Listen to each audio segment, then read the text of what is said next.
ভারতের পিচ নিয়ে অভিযোগ তোলা বন্ধ করলে কেপটাউনের নিউল্যান্ডসের মতো উইকেটে খেলতে আপত্তি নেই বলে জানিয়েছেন ভারত অধিনায়ক রোহিত শর্মা। ভারত ও ভারতের বাইরের উইকেটের ক্ষেত্রে আইসিসির বিচারিতা সমালোচনা করে ম্যাচ রেফারিদের চোখ কান খোলা রাখতে বলেছেন তিনি। নিউল্যান্ডসে ইতিহাসের সবচেয়ে কম বলের টেস্টের পর সংবাদ সম্মেলনে এসব কথা বলেন রোহিত।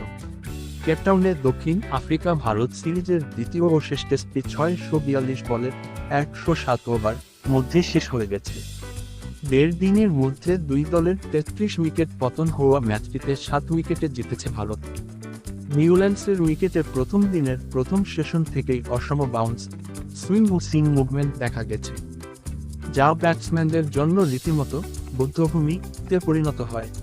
অতীতে ভারত নিজেদের মাটিতে স্পিনিং উইকেট তৈরি করে বেশ কয়েকবার সমালোচিত হয়েছিল।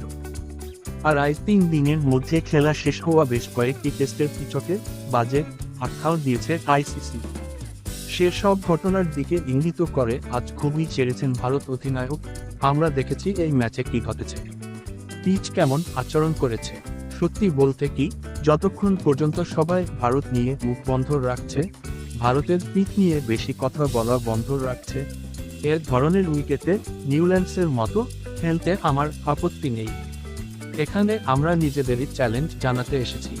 হ্যাঁ, এটা বিপজ্জনক, এটা চ্যালেঞ্জিং, কিন্তু অন্যরা যখন ভারতে যায় তারাও চ্যালেঞ্জ সঙ্গে করেই যায়।